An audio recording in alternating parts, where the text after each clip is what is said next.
Good morning everyone, welcome to today's stream. High cadence into FTP workout while watching YouTube. Tour de France 1997, Ullrich, Marco Pantani, and all the good old names.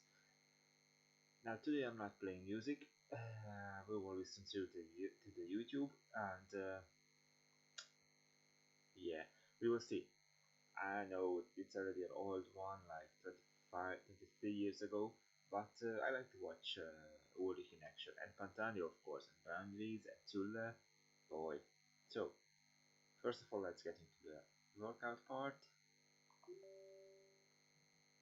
Again, I'm using Zwift minimal UI, so you will see a different kind of Zwift than you get used to. And I use Zwift Preferences to select route because I can't turn using the minimal UI. So here we go. 10 minutes warm up, then we go 1 minute one leg effort. I think I can do 45-50 seconds of one leg efforts per each leg, but it's 10 times each leg. Fun. Then we do 15 minutes of endurance, which will be fun with tired stabilization muscles. Then we do some sweet spot endurance. That means high cadence, spinning up above 135, but I can't. Actually, I can do about 120, 125 max. Then I start bobbing in the saddle, and you can't see, but in the end we will do, I think, 15 minutes of FTP. 1 hour 45 minutes ahead. So let's go and first of all tune in to the stream to allow me to use my stickers. And I forgot my stream on GTA, which is not really good because it's not GTA, it's Zwift. Here we go. I'll save it. Okay, let's start the tour of 1997. Okay, not this one, but I want to interact. And I need glasses for some reason. So this is the first part of the 1997 tour. We'll start today and we'll finish the second part tomorrow. Let me know if it's too loud or not loud enough. And I set this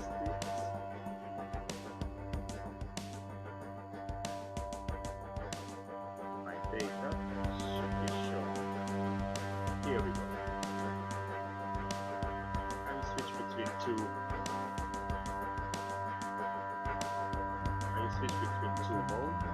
We will start in the workout here. And let's see let's start the warm up and share my stream in the meantime. Yeah.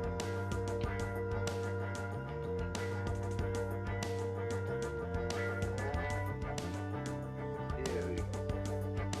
Let's see that stream. This is it.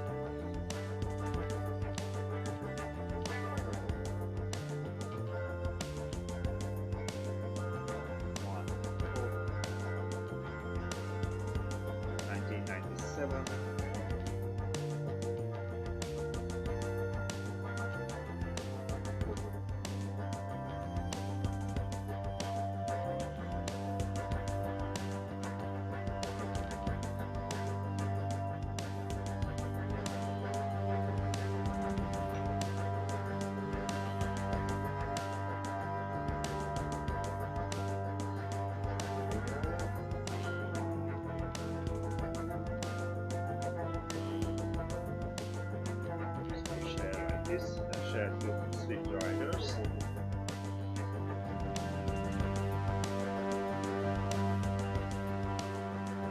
Here we go.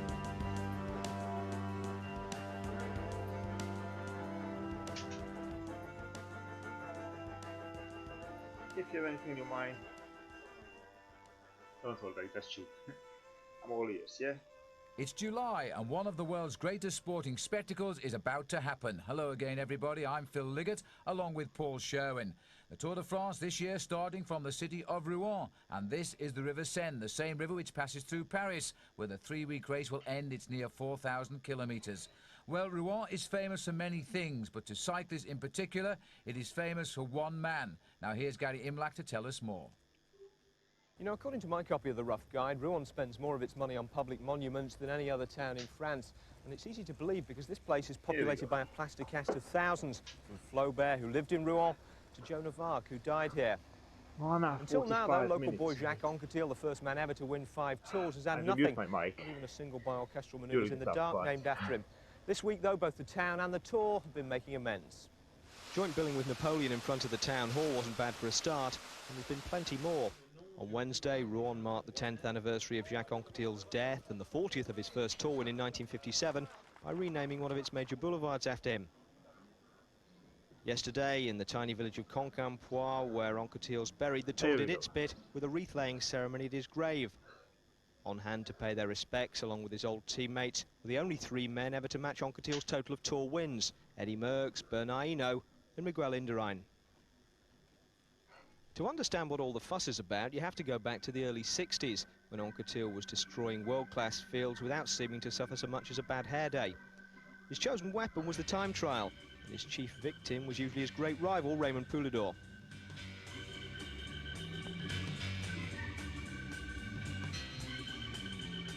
Yeah, the cadence.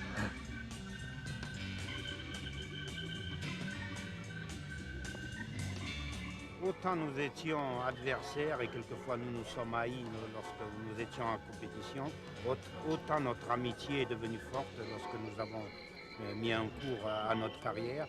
In cycling, though, even champions are supposed to suffer. And while the down-to-earth Poulidor was eternally popular for being eternally second, Anquetil won 4 tours in a row between 1961 and 64, to the polite applause the public reserves for those they've decided are too good-looking and talented to be really lovable. Back in the 60s. It wasn't until he died of cancer in 1987 at the age of 53 that many people in French cycling realised what a champion they'd lost. And perhaps not until this week that they got around to formally acknowledging it. What a great rider he was, Jacques Anquetil. Now to the 84th Tour de France, starting with the 7.3 kilometres prologue. Chris Boorman is expected to do the winning time. He knows exactly what he's got to do now, because an early starter off number 44, Jan Ullrich, has finished with a time of 8 minutes and 22 seconds, so the gauntlet is down. 5th from the back to start, Chris Boorman. Well, Boorman is a specialist at this kind of solitary effort. He's already won the prologue of the Tour de France in 1994. But Phil, I think a very clever move by Telecom. Bjarne Riis had to start last man, but they put another man at the early part just in case of weather changes. Well, the indications are that Boorman 1 second better at halfway on Ullrich, so it's not a great time by Chris Boorman, but it's going to be possibly the best. He'll have to sprint to convince everybody, though, because Ullrich's time has withstood just about everybody. As Boorman puts his head down, he's done it. 8:20, 1.82 seconds quicker. Chris Boorman is top of the leaderboard, and nobody will beat that. So Boorman gets the prologue time trial for the second time in his career. He beats Ullrich, Evgeny Berzin by 5, Tony Rominger, good ride 4th, Alex Zülle, complete with a broken collarbone, is 5th. And Bjarne Riis there, Paul, 13th for him.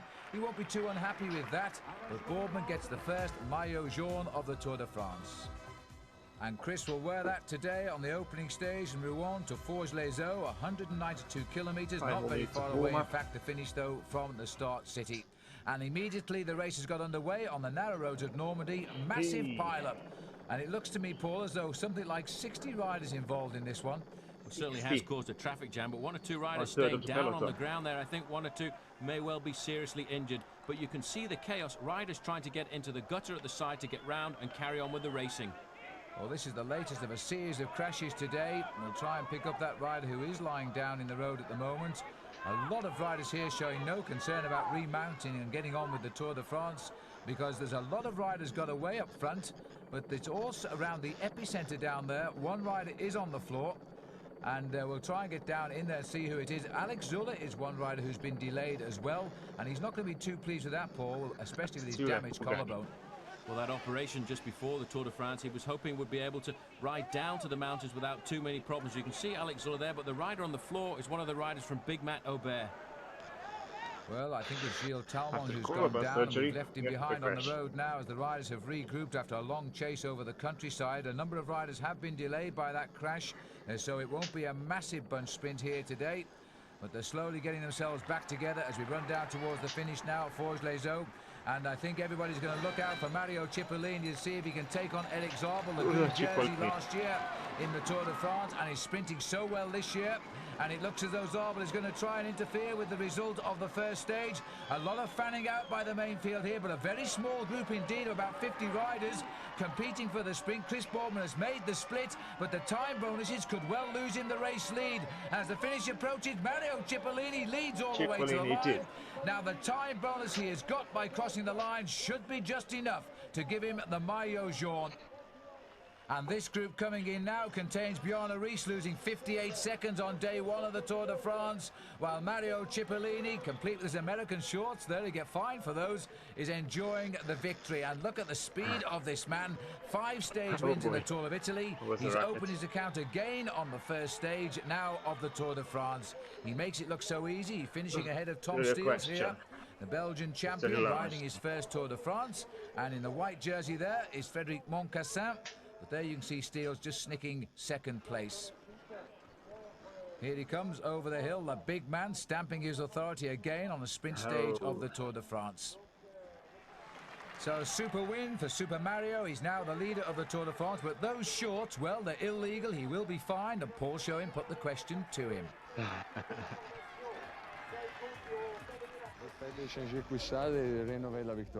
Demain, vous allez mettre un cuissard jaune et un vélo jaune? Oui, oui, demain, nous avons déjà préparé un vélo et un cuissard jaune.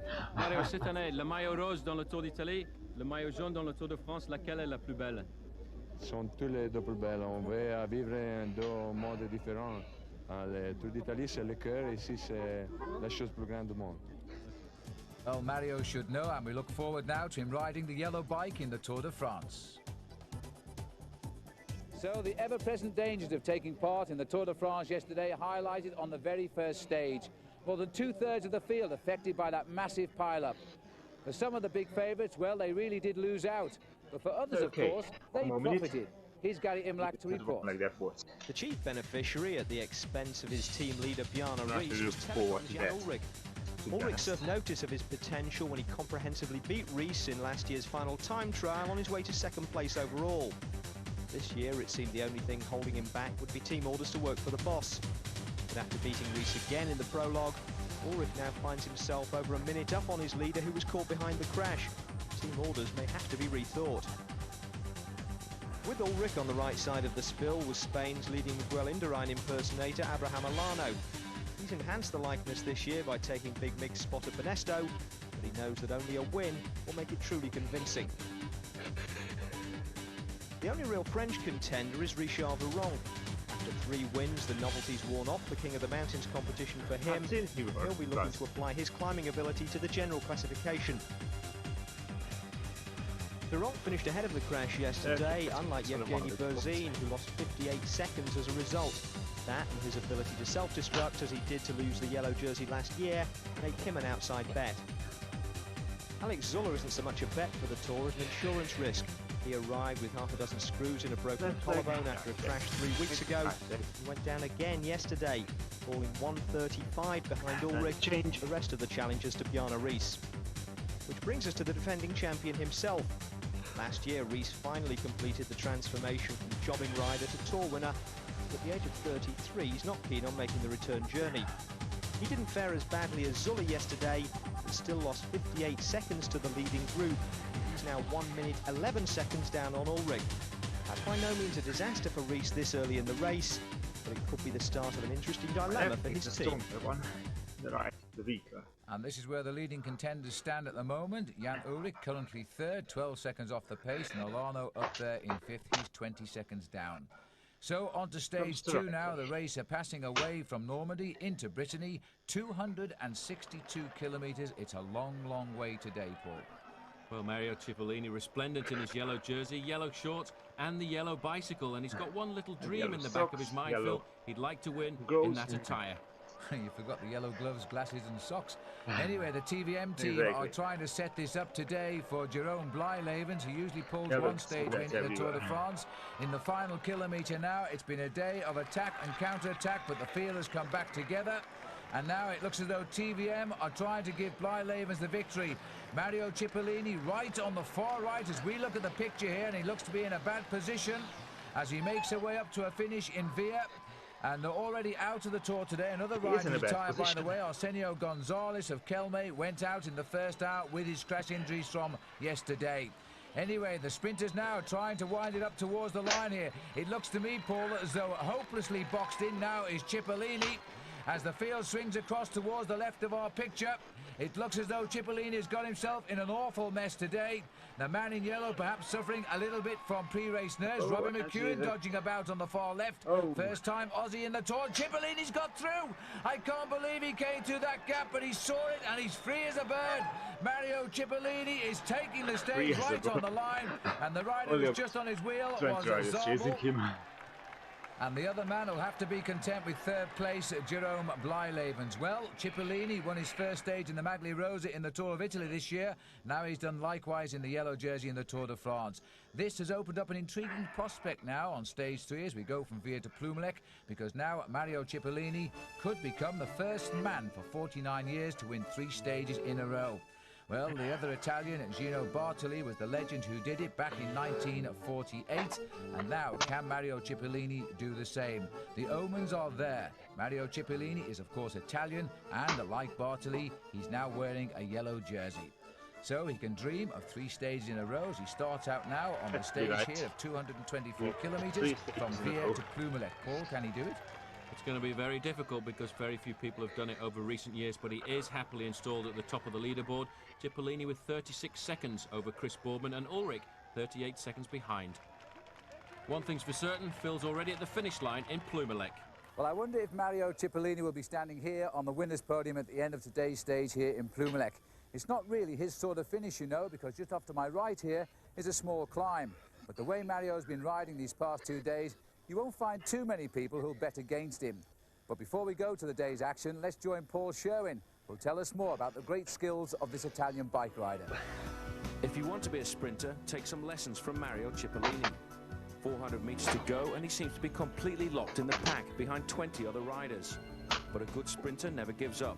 He's always waiting and hoping that the gaps will appear, like a gate that he'll try to keep open with his handlebars and his shoulders. It takes courage, daring and the acceleration to go through.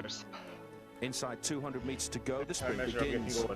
All the other riders are too scared to hit the front early, and that's why Cipollini's the best. He has the power and the speed to come around the outside when everybody else in the middle falters. It's risky. Even when Zabel in the pink opens up his sprint, Cipollini has to choose whether to go left or right.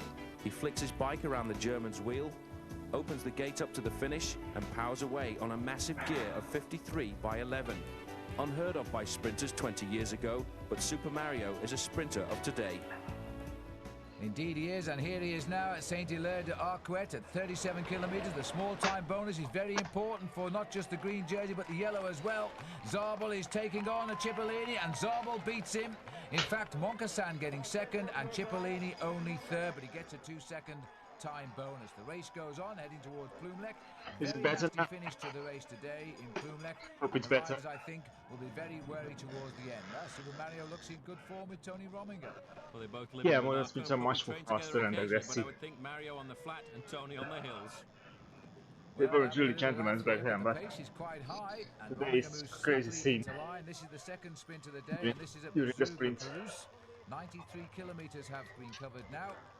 And little breakaway trying to get away, and that's Gianluca Bortolami going over ahead of Francois Simon and Danny Nelson. This break has the lead of 2 minutes and 10 seconds over the field. Let's go back now to Gary Imlach, because after all, who is Mario Cipollini when it comes to the Tour de France? He's never finished one yet. Now then, Mario Cipollini has no chance of ever equaling Eno's record of 5 Tour de France he's a wins. classic sprinter. In fact, this is his 5th tour and he's yet to finish one. But then hundreds of riders have been round during that time. How many of them have you ever heard of? Second races, which I like. Ram and such. I think they don't have a source. But they have a source. They are just handling pain. In a sport populated I don't think it's possible to sit days on the saddle. The few hours of sleep, nothing else, and don't have saddle sores. Mario Cipollini ranks fairly wide. Not many riders wear loafers on the treatment table, and no one to my knowledge has ever taken the podium before in a white suit and cowboy boots. But then Chippo's riding ability is almost eclipsed by his marketability. This advert's for cycling shoes, in case you're wondering, and at home in Italy, Mario even gets TV spots endorsing his team sponsors' coffee machines.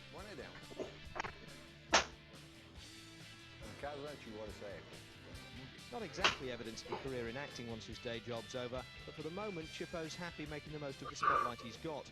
And whether it's as the Lion King, Super Mario, or I only know about the ultramarathon cycling races like race across America and Trans-Siberia. Well, we should watch those sometimes. It's a resource, yeah. Pain in the ass, literally. Costume changes are strictly against the rules, which of course is the whole idea. His 2 days in head-to-foot yellow, along with the stars and stripes shorts he modelled on the first stage, mean that he's now leading the race on time, points, publicity and fines.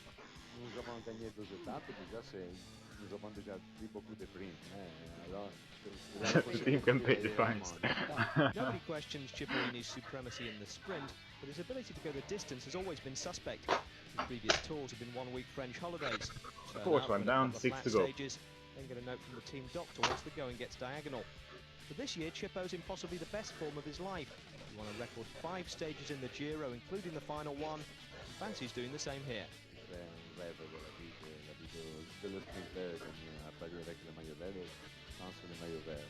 Je pense que cette année, j'avais une bonne possibilité parce que en bonne condition, c'est très bon dans ce moment. J'avais fait un bon tour d'Italie et c'est un bon travail pour aller faire un tour de France. Pour moi, c'est parfait dans ce moment. J'espère de started to experiment with carbon, but mainly they were aluminium, and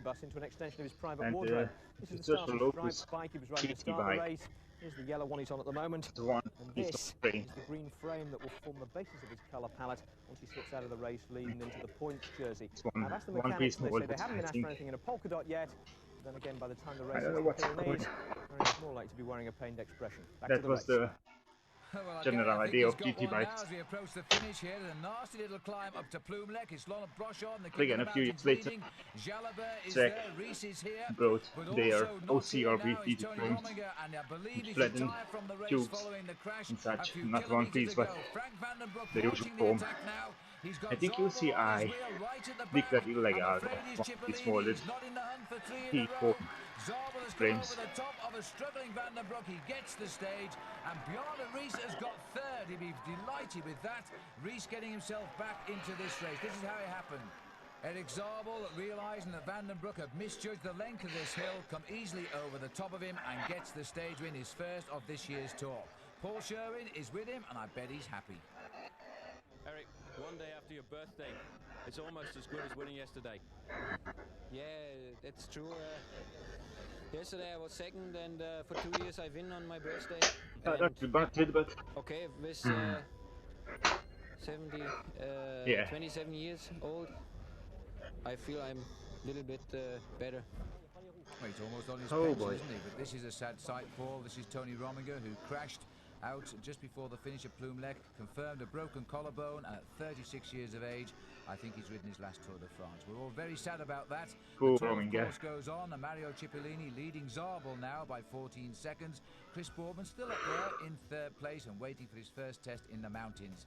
There's still a little way away. Now on to stage number 4. This is 220 kilometres, and it is a nice little route, this, as we start to plunge south now to Le Puy de Fou. Like P-U-L-S-O-I-D, and once you can again, configure it lots of nicely. crashes as they go over the climb here of the Pont de Saint-Lazare, the biggest difficulty of the day. Never configure the good boom guy to be, and I do higher force. And they have a red overlay, so it can change on the force. And he's down on the ground, but the race itself now beginning to attack for the first time here. Those crosswinds have disturbed the rhythm of the peloton and the strongmen, and Ullrich again has gone to the front. He's riding so strongly at the moment. He's trying to set the sprint up for Erik Zabel. Really amazing to see this man all of the time when he needs to. He comes to the front working like a Trojan for his teammate, and also up there in second position is Bjarne Riis. So Telecom trying to be all dominating in the first week of the tour. Well, they're setting themselves a tough tour, you know, because they're trying to nurse the green jersey for Zabel and the yellow jersey for Riis, or is it Ullrich? Because that is still very much unclear.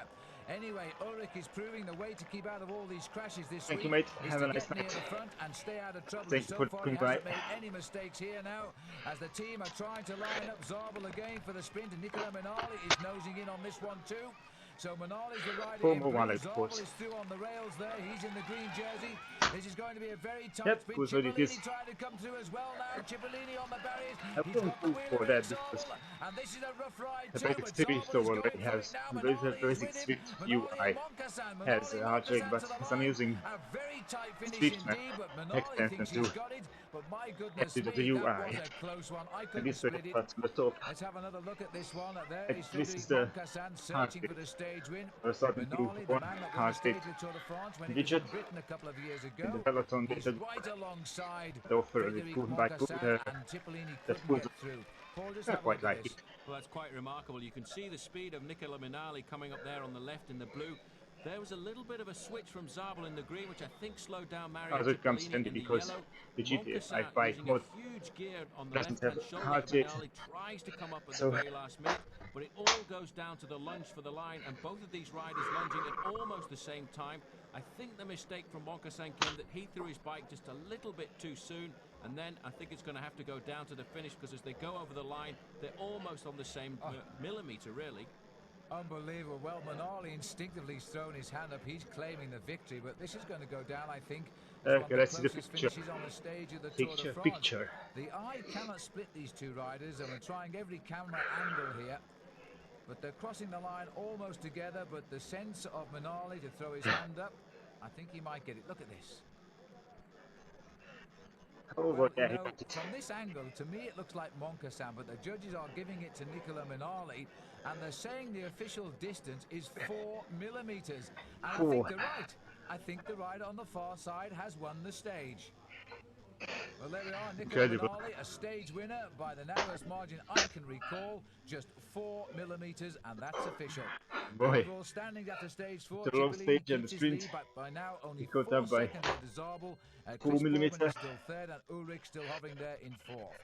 On to stage number 5, we're going on an easterly route now from Chantenay down to La Chartre, and they reckon they'll be in the saddle for around 6 hours. Well, a sad day too, because an accident near the finish yesterday, and this rider, Alex Zuller, he's been on the ground almost every day this week, has decided to retire with that damaged collarbone, literally held together with nuts and bolts. Let's hope he recovers quickly, and let's hope he comes back big time for the Tour of Spain. The race continues now to roll out of town. 260-kilometer race. It's a new town for the start, stage. A new town for the finish as far as the Tour de France is concerned. And still in that yellow jersey is Mario Cipollini. And the man who's made the early move is Cedric Vasseur. He's making a long shot. Now, he's getting tired. Time here to win this stage, because if he wins with a big margin, he will take over the yellow jersey, and that will be something of a surprise. Well, a brave man to go out on roads like these, because they're very long. Finally, I have the wind is up as well, because that's going to be difficult for him over the final kilometers. So the field is all together, but this first week of the Tour highlighted by crashes. So let's go to Gary Imlach now, who can sum up just what a tough week it's been in this first week of the Tour de France. Over to you, Gary. Have a space between cycling and HTTPS. This year it's the narrow roads of northern France, but whatever the scenery of the accident, the first week of the Tour always seems to be a week of crashes. Well, what an effect. Looks like a Seiko rider's gone down. Riders have gone off to the right into the ditch here. They're really free with these effects. This week of the Tour is always jittery, with a full complement of riders and not enough miles in their legs to calm them down and string them out. The consensus in the peloton seems to be that this year things are worse. There's many factors: the road, the speed, 200 guys, and all those things. I think there's too many people on too small a roads, and on my PC. I feed it in the webcam picture. You're going to be okay. In fact, it's a clear sign that the so I situation is snap getting out of hand. camera Climbers are looking with the forward to the webcam Pyrenees. last year to was the same display thing, that I remember. overlay. Very Then I should nerve-wracking. to export When you webcam finally got to the mountains, to remove the background. I don't have a green screen behind me, just be in your little so group I have to do in the room, ride, so you know, for me using riding software alone, but with solution. other guys riding with a smaller group. For some reason, the whole season so far seems to have had more than its quota of crashes. In Milan-San Remo, Laurent Jalabert brought down Britain's Max Chiandri in the final sprint. Abraham Milano's attempt to warm up for the Tour with a win in the Dauphiné Libre got down the side of a hill. The Tour of Italy in particular had enough crashes for a compilation video. Oops. The most embarrassing being Alexander Schaefer headbutting a snack bar in a less than tight bend, and the nastiest looking Luc Leblanc hitting the wall. Oh boy. The unluckiest rider in the race though had to be Marco Pantani. Having missed most of last year after an encounter with a car, he was brought down by a black cat, and like LeBlanc, he had to abandon. Of course, the history of the Tour is littered with crashes, and quite a few of them have decided the outcome of the race. In 1951, Wim van Aert, the first Dutchman to wear the yellow jersey, became the first to lose it when he went down a ravine on the Col d'Aubisque. It was bad news for his team too, because their entire supply of spare inner tubes was tied together to pull him up, forcing them to abandon as well. In 1971, Louis Ocaña was leading the race when he missed a bend, hit a spectator, and broke his collarbone, effectively handing Eddie Merckx the third of his 5 tours. More recently, of course, Rolf Sorensen crashed out in yellow during the 91 Tour, and Chris Boardman famously lost the chance to take it when he lost control in the rain at Saint-Brieuc during the 1995 prologue. For drama, you can choose from crashes at either end of tours in the 90s. Orange Jalabert. It's so bad to watch those crashes. The policeman officially didn't step out in front of the peloton, at least according to the police, on stage 1. And Jamaluddin Abdul-Jabbarov's spectacular collision with a coke bollard within 50 yards of the finish on the Champs-Élysées 3 years earlier. For sheer courage, though, nothing matches Bernardino's refusal to give up the yellow jersey in 1985. Despite breaking his nose in a nasty fall close to the finish in Saint-Étienne, he finished the stage and went on to win the last of his 5 tours. And all of those riders did recover from those horrific injuries. Well, this is the sprint now. Was crazy. Right, Max, the Ryzen brothers. 7 minutes ahead is Vasseur, but this is the sprint for second place. The battle for that green and yellow jersey goes on. Zabel just about nipping that one off Cipollini. But Paul Vasseur, who broke away at around 114 kilometres, he had a lead of nearly 80 minutes. He's still over 7 minutes clear. Well, it's a bit crazy, these two riders sprinting for bonuses of around about 2 seconds, because at the moment they should get their teams together and organise the chase behind. They're fighting out really as if this is the win at the end of the stage, because they're so close, pushing themselves a long way ahead. It just goes to Zabel on the line, and Chippo will take 3rd place. Well, the race has gone on because the Gann rider, Cedric Vasseur, whose father, by the way, Alain Vasseur, had a breakaway similar to this back in 1970, I think it was, Paul, and he won the stage.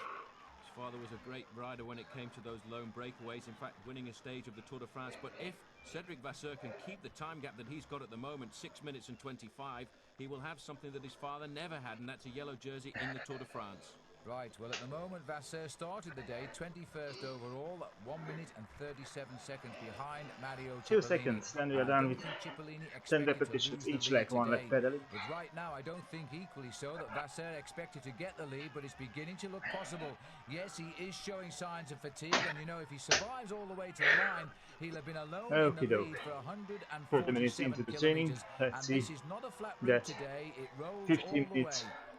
I don't do effort. He knows that he's got the stage victory. He wants now to try and conserve as much of that time as possible, forcing himself to keep going. This is the time when he will get some energy from somewhere else, some energy just from his I had something in my mind, just to keep those legs going around. But a brilliant move by this man, and I think he's going to be so happy when he sees that line finally, because he's been waiting for it for around about 3.5 hours. So, a very interesting tour in this opening week, and now it looks as though he's going to get it. He knows it. He's going to spend a little time throwing kisses around here, as Cedric Vasseur is going to become the surprised leader of the Tour de France.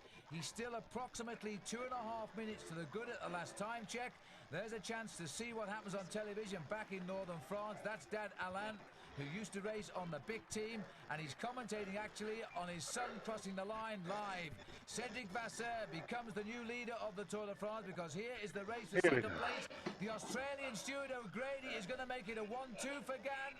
And look at the gap, 2:32, so Vasseur is confirmed as the leader. And Cabello of the Kelme team was third, but that was a superb result, and cleaning up for the rest, the two big sprinters, Cipollini and Zabel. That should be fun part. Now, 3 minutes and 24 seconds back. Well, a brilliant day for Cedric Vasseur, one that will go down in the history books, but now he has a yellow jersey to contend with, and I'm sure they will make him rise to the occasion. He celebrates the crowds here. He knows that that is a great victory for himself and also for the Gann team. It's their second yellow jersey in the Tour after that of Christopher Boorman, and Cipollini, the big loser, at 2:17, Eric Zabel at 2:19, and Boorman, his own teammate, back in 4th place. Jan Ullrich, though, all the time well up there in 5th. And on the day that Alex Zuller didn't start, only 192 riders left in the race. Hello and welcome to the 7th day of the Tour de France. Well, yesterday we concentrated on the battle between the sprinters, and instead it was a young Frenchman, Cedric Vasseur, who broke clear, won the stage and took the race lead. What went wrong among the sprinters? How did Vasseur escape? Well, before we join the action, here's Paul Sherwin with his opinion. Cedric Vasseur got clear of the pack yesterday for one simple reason. They let him. It was a good solution for everyone. He would take the big time bonuses along the way. As he built up a lead that exceeded 17 minutes, an interesting game 17 minutes lead. Behind. The lone leader would take the pressure off the back. I don't think in modern times they let anyone for the yellow jersey. go that far, right? I think that Mario Cipollini's psycho 9-10 minutes sometimes. In him. He was being under control in the sprints by Zabel, so they were happy to let the breakaway succeed and take the time bonus sprints. On the other hand, if Telecom wanted to have Zabel in yellow, then they would have to chase. Bjarne Riis, the team leader, decided he didn't want to have a short-term yellow jersey and ordered Telecom not to work. The result, nobody chased, and Vasseur gave the French a victory and a yellow jersey. The big losers on the day, Mario Cipollini and Eric Zabel. No more yellow dreams for them. Yeah. And for the moment, not for Bjarne Riis, last year's Tour winner either. He's still looking for 3 minutes and 59 seconds, although I don't think, Paul, he'll be too concerned about the whereabouts of Cedric Vasseur. He might be a little bit more concerned about the place of Jan Ullrich, 5th overall at the moment, 2:56 down on the Frenchman. Probably his most serious contender. Ullrich wearing the championship of Germany, the jersey he won just before this tour started. Here's Abraham Olano, another one of the pre-race favourites. Hasn't shown a lot yet. Waiting for the mountains, I think. He's just over 3 minutes off the pace. The field now heading down to the beautiful west coast of France, heading to Marennes. 217 kilometres today. The winds are blowing again, Paul, and they have caused one or two problems. Here's Eros Poli setting the pace. But a big change in the tactics of the race, because now it's the Gann team in the white jerseys who have to do all of the work at the front. Two-pronged attack for them, really, because they want to keep the yellow jersey on the shoulders of Cedric Vasseur, and if it does come down to a sprint at the finish, then there's a chance for Frédéric Moncassin to take the stage. Well, even I could have kept the pace today. 30 kilometres an hour, Paul. That's around about 19 miles an hour. So I think they switched up a little bit now, because the sprinters have lost their grip on this tour. And now other riders are going to think how they can plan out what the list now. Here is yet another crash on the road. Riders have gone into the ditch left and right of the road and completely come to a stop. Well, Phil, I've never seen so many crashes in the Tour de France, and I'm sure it's the fact that riders are taking risks to ride in the first 20 or 30 positions, and all of the time people going down. In fact, Cipollini's one of the men involved. Mario Cipollini, now in red, is down as well and not looking too contented at all now. So Cipollini caught this time, and a lot of riders taking a little while to get away here. At least Cipollini's got a couple of teammates back there. Well, one of them's Massimiliano Lelli, and the other one's Paolo Fornaciari. They're going to wait for Cipollini and try and get him back into the main field. Lelli, by the way, the winner of the US Pro Championships in going so far. I won't be too happy with the speed. Cipollini's getting himself ready for departure here, because it's going to be a tough chase down now. High cadence. That's the long and 2 minutes recovery in high zone 2. Cars have already gone forward here. Cipollini to me, Paul, looks and after retiring out, the coordination, the endurance, the high cadence part of my muscles, I'm going to FTP 15 minutes. Doesn't wait for anyone. I don't know, probably 15. Well, now we've got up to the main we will field, see soon enough. This is the sprint for the finish here in Marennes. And looking over his shoulder, there's a Rabobank rider. I think it's Rolf Sorensen, looking probably to see where Robbie McEwen is. There's an awful lot of movement in this bunch here. They're all over the road. But leading out now, we've got Laurent Gentil of the Big Mat team. Zabel is on his wheel here. Abdu Japarov is trying to get on terms. Cipollini's got back to this group, but he's not in the hunt really. He's over to the left at the moment. Abdu Japarov going forward now, and it looks as though it's going to be Eric Zabel who'll get it. And I think Tom Steels has just hurled his water bottle at somebody in the centre of the pack. But as they come clear to the line, Zabel gets the victory. Second will be Jerome Blyleven's, I think, and Abdu Japarov third. Let's have a look at the order over the line again. Zabel notching his 15th win of the season here as Blyleven's comes clear 15th win of the season in the Pro Peloton. Zabel and Crazy. Also Tom Steels. Tom Steels from the race itself, Zabel from the win. So let's join Paul Sherwin to take us through what was a very dodgy finish indeed. This is how the judges saw the finish. To begin with, a fairly normal sprint, but then Rolf Sorensen in the orange jersey for Rabobank leaps across at 35 miles an hour to the opposite side of the road. That was close. On the right-hand side, the green jersey of Zabel and Cipollini come together, bouncing off each other. The judges would let that one go. That wasn't too serious. But then Eric Zabel feels somebody moving by him on the left. He leaps across to that wheel because he knows that's the one he wants. But this is the incident they didn't like. He butts into the rider with his head there, and they decided that was dangerous riding, and they relegated him to last position in the pack. First man over the line, last in the pack, and the victory was given to Jeroen Blyleven's. However, on the other side of the pack, something else was going on. Tom Steels, the Belgian champion, fighting it out with Frederic Moncassin in the white. Now, these two crazy. Yes, still are, but they're bumping against each other consistently. Nobody wants to give up, but in fact, it's Steels who manages to go round, even though Grand rider Moncassin nearly falls off. Steels has lost his impetus and also his stability. He falls onto the shoulder there of Traversoni, but he's lost any chance of a win. He gets mad. What do you think, Dominoes? He takes his bid on at 40 miles an hour and hurls it at the Frenchman. That's what the judges did wrong. They said it was aggression against another competitor, and they threw him straight away out of the race. But it was an aggression against the former competitor.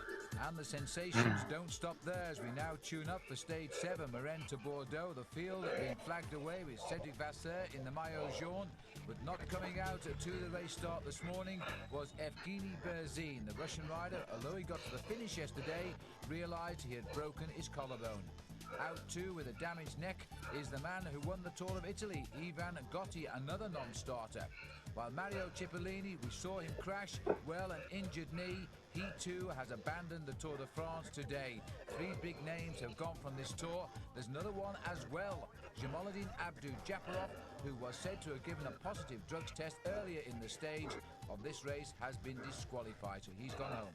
Oh, the spirit wheels. As always, Phil, coming into the final few kilometres, those are nice. Telecom at the front trying to set it up for their sprinter Eric Zabel, and this time again it's the turn of Jan Ullrich in the white jersey as the champion of Germany. Well, there's no doubt, Paul, that Zabel is very upset about the decision to relegate him last night from that victory. He felt he'd done nothing wrong. The judges said otherwise. This group has again been split by a crash. But now we're looking at about 64 riders lining up for the finish here. And you're right, Ullrich is working well here, looking for Zabel. A lot of teams trying to get their sprinters up there too. A former winner here in Bordeaux as well, Frederic Moncassin. Abdu Japarov won here in 1994, but unfortunately he's been sent home early. You're absolutely right as we go under the banner there, and this is a superb finish here. The whole of Bordeaux, I think, has turned out to watch the riders come in down the side of the River Gironde.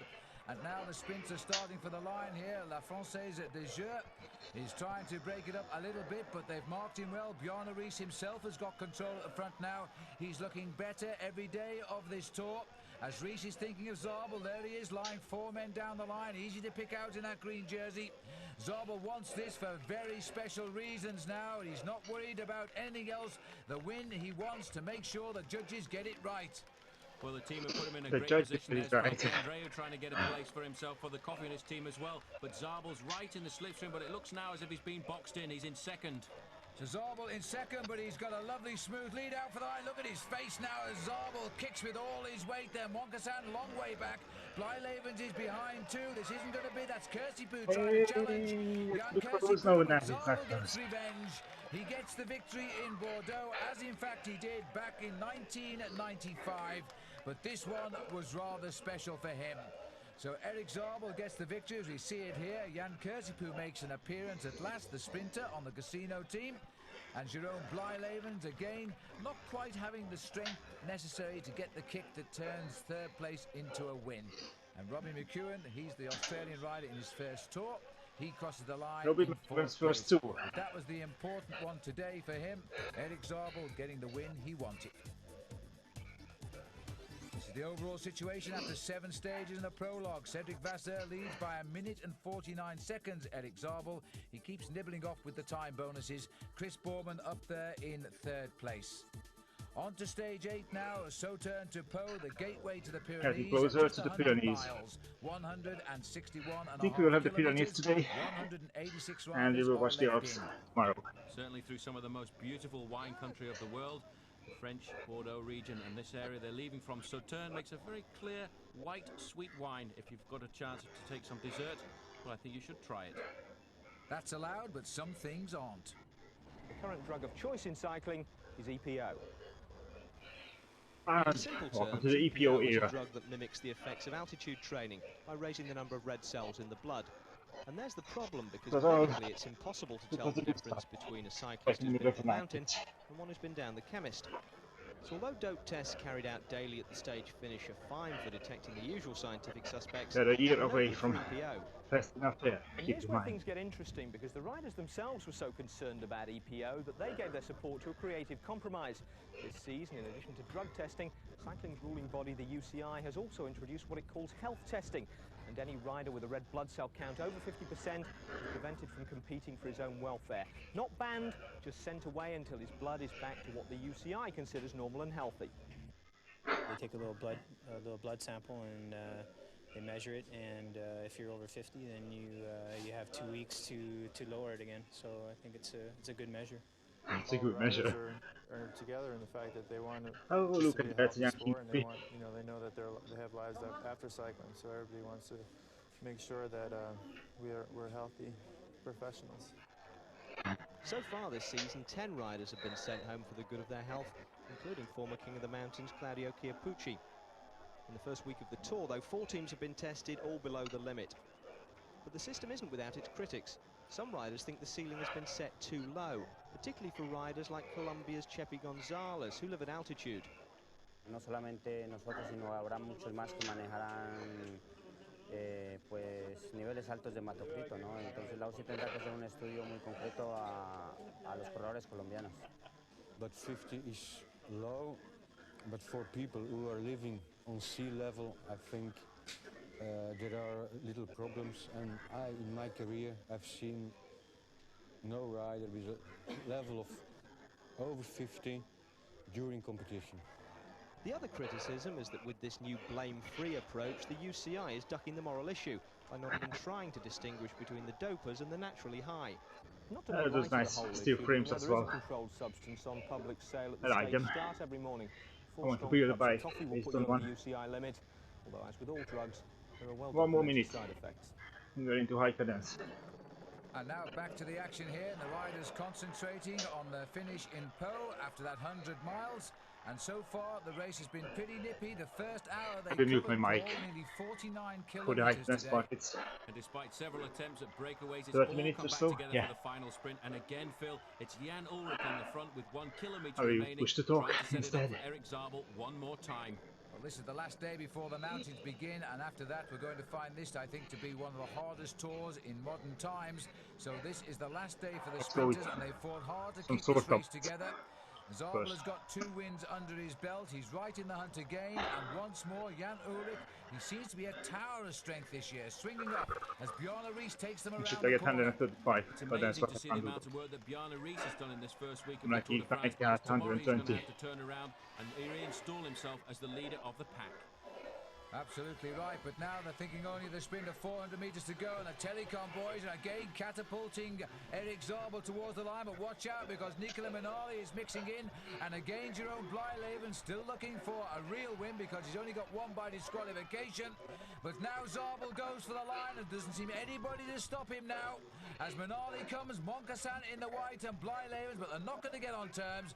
Erik Zabel, that is a win number 16 this season for him. He's equalled Mario Cipollini as the 2 top winners so far of 1997, and that was a clean sprint for sure. Well, there was over 130 riders in this sprint. There's still a few off the back today, some 50 left behind, but there's how he does it. kicks very strongly past his teammate here. Minali a little bit slow out of the blocks, I think, but then he came at him quite well.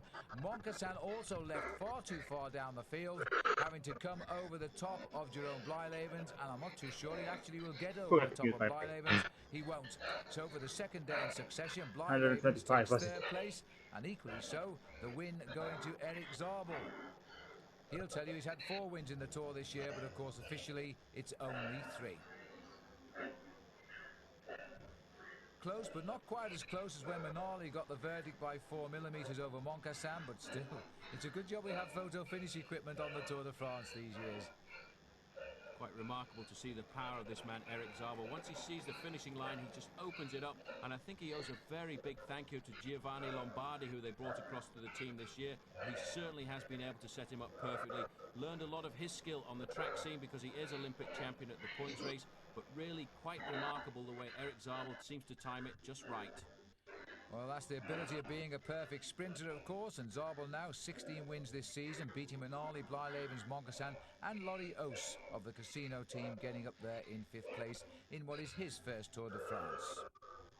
So, after 9 days of cycling and no bigger hill than a 4th category, we are now about to cross into the giants of the Pyrenees, the bridge between France and Spain. The mountains are with us, the big names must fight.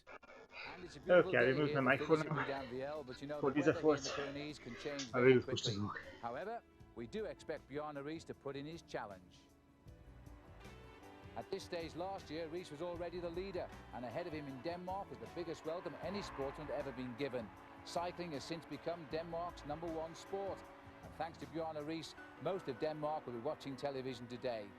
You know, he's naturally a quiet man, and when Paul Sherwin spoke to him, he certainly wasn't giving much away about his plans or that of the team.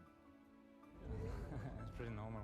Are you happy with the way the team is? They are the best team in the Tour for the moment. Yeah, it's a good team. We win and we're satisfied. I was talking to one of your friends from Luxembourg yesterday, and he said your biggest adversary is going to be Bjarne Riis. I don't know, maybe.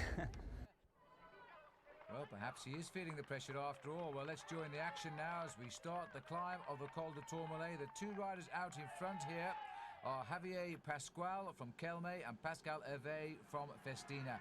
Little bit of mist and fog on the climb as we come up towards the summit, and still these 2 riders are clear. Well, I think Pascal Hervé is trying to set the race up for his own teammate Richard Virenque, because these riders from Festina have always been aggressive in the mountains, and Richard Virenque has always been very successful in the Pyrenees. Well, Hervé, a good rider in his own right, but look at the conditions here now as they do come up over the top. It's Pascual who goes over first. Hervé sits up there getting himself ready for the descent. Here comes Richard Virenque, and he's actually climbing in a small group of riders here, including his teammate Laurent Dufaux. So the 3rd and 4th, Ullrich is here, and so too is Riis. So the top 4 riders in the Tour de France last year are in this group, just 20 seconds back. And Richard Virenque looking very comfortable, I'm sure, thinking about a victory later in the day. But one man thinking about survival is the yellow jersey, Cedric Vasseur, suffering on every climb of the day so far, Phil, but always fighting his way back. The courage, I think, of the yellow jersey pushing him along. Well, he was in trouble on the Col de Soulor as well, but he got back to the group, and he's not too far away from them as he continues to climb up the Tourmalet. Not out of the race, but out of the hunt for the yellow jersey now, Chris Boardman, who was 3rd this morning. He's crashed on the descent of the Col de Soulor, and he's actually in the autobus now with all the sprinters, so he's going to lose big time today. But Cedric Vasseur has to take a lot of risks to try and pull himself back into the lead and keep the yellow jersey. But one man missing from this year's Tour de France is Lance Armstrong, and he decided to come and see the race in the Pyrenees. So let's catch up with his news. Lance, in case you didn't know, was diagnosed with cancer last October, shortly after signing for the French Cofidis team. Although the cancer is now thankfully in remission, he hasn't yet been able to return to competition. You're still a member of the Cofidis team, got a contract with them. How do you see your future in racing? Good question. I don't know. I have to just wait and see. My doctors have told me to rest this year, and so whatever happens after this year, then it's going to happen. But I still consider myself a professional cyclist. And so too does this man, the leader of the King of the Mountains, Laurent Brochard, as we start now the final climb of Val Thorens before we go down to the finish at Loudon-Viel. Now, Brochard has had a great day so far here in the Pyrenees. He was first over the top of the Col de Soulor after 50 kilometres, and he's been second over the top of the Col d'Aspin. Pascal Hervé just survived to stay first there, but now both the breakaways have been caught. Well, Brochard certainly trying to put a lot of pressure on Bjarne Riis today. They feel that there is a chink in the armour of the Dane, and this is where it is. It's in the mountains, which is why they're attacking like this. And the new champion of Germany looking very, very cool indeed here. The same cannot be said of Bjarne Riis. He looks to be suffering in the mountains. We didn't really expect this. I think a lot of riders taken by surprise with this mountain here. The Col de Val Thorens is very steep indeed. In fact, only a few months ago, it was just a cattle track, and they put down this special tarmac road just for the Tour de France.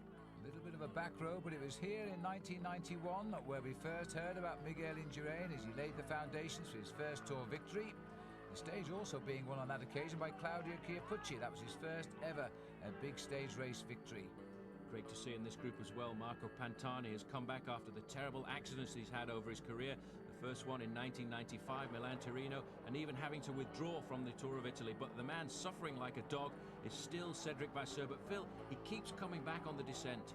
He yo-yos back on, you know. He's not completely out of that yellow jersey yet, if he can pull something rather special out before the finish. Now, Richard Virenque still annoying everybody. Quick acceleration by this little man who loves to antagonize everywhere, not just in the mountains.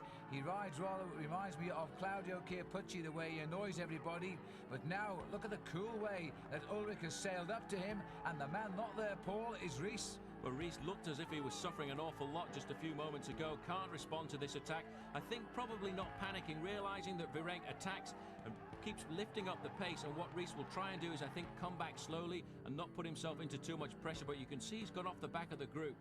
It's not good signs. This is Marco Pantani who's come up, though. Elefantino has made the contact and still looking pretty confident.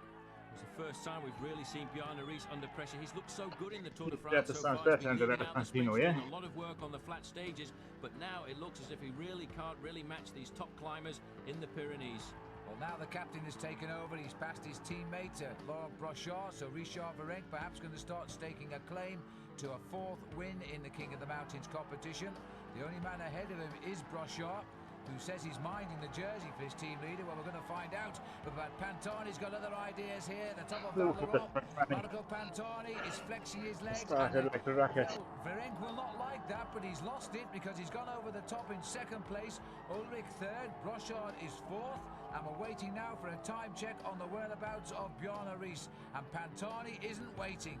Well, it's great to see Marco Pantani is finally back, because there, in fact, further down the course, 27 seconds to Bjarne Riis, and with him is Escartine. And I tell you what, Pantani taking a lot of risks, nearly losing it in that corner.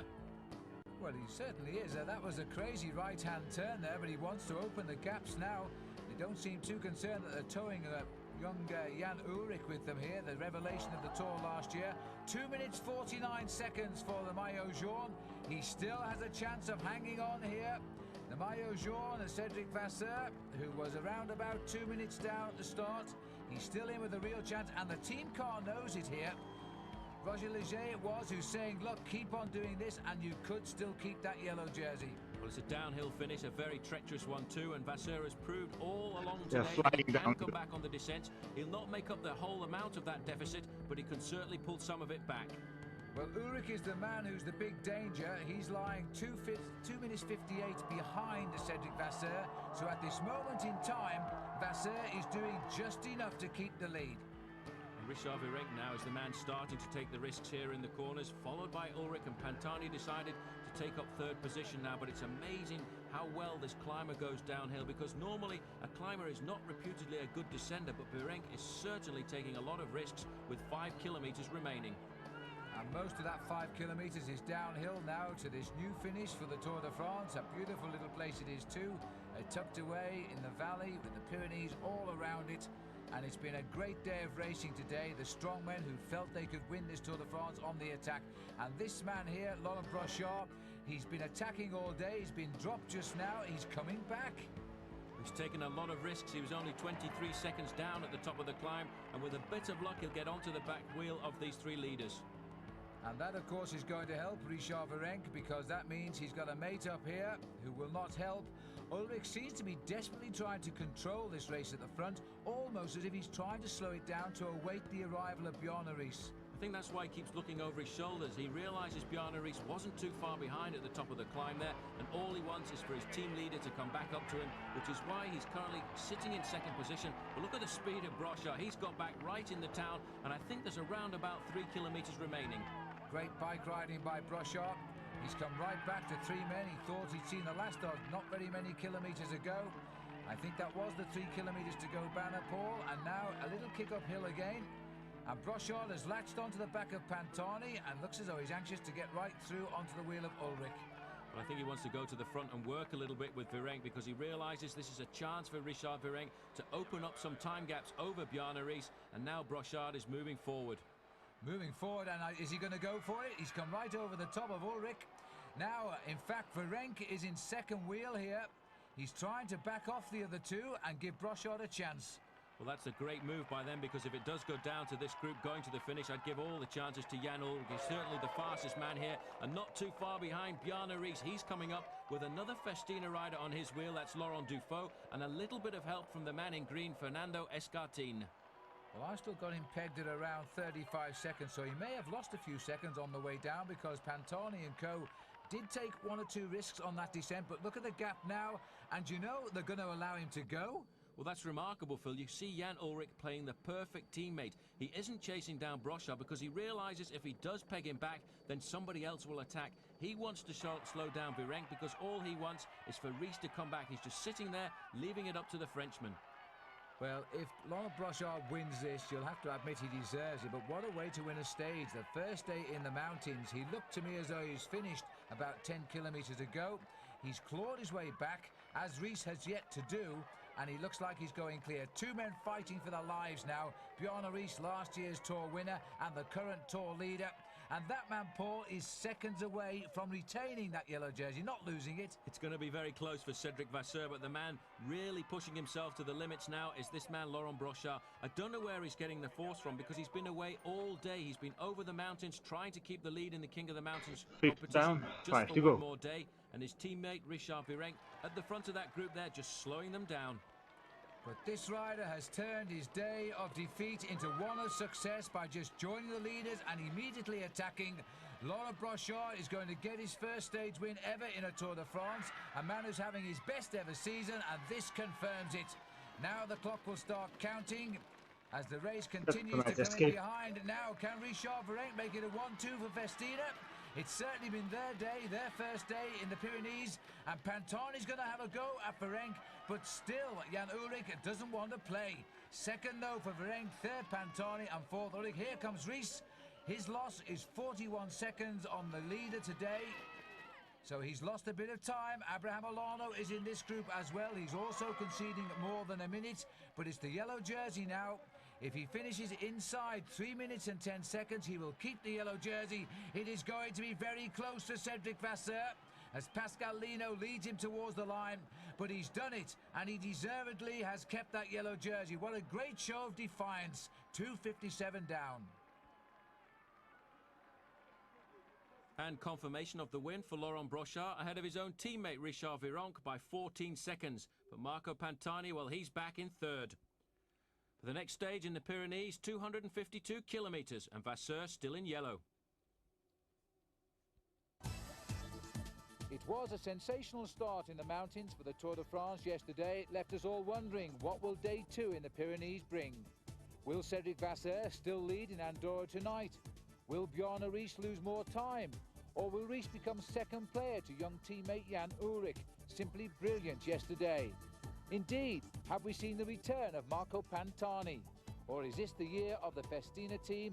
And will the Tour de France have a French winner in Richard Virenque? And you know, the big climb here to the top of this mountain above Andorra may give us the answer to some, if not all, of those questions, because this is an absolute brute. It's an all-category climb. It's one that's rarely used in the Tour de France. It will cause a lot of riders a lot of pain. After that first day in the Pyrenees, though, this is the situation this morning. Cedric Vasseur keeping his yellow jersey by just 13 seconds over Jan Ullrich. Alano is up to 3rd, Riesz is up to 4th, Virenque is up to 5th. The other big names, Laurent Brochard now up to 10th, Marco Pantani comes in the frame at 15th. So the riders now rolling away as they start stage number 10, heading now for the Arcalis in Andorra. We haven't been there since 1964. But the riders deciding themselves on the Col de Porte d'Aspet, Paul, to stop and pay homage to Fabio Casatelli. Well, that's why they rode so slowly over the first few kilometres, and Fabio Casatelli's father and mother came down for this occasion as well, as did his wife Annalisa. Casatelli dying in the race on the descent of the Porte d'Aspet in 1995. In fact, the riders climbing up the way the race had gone down in that fateful year.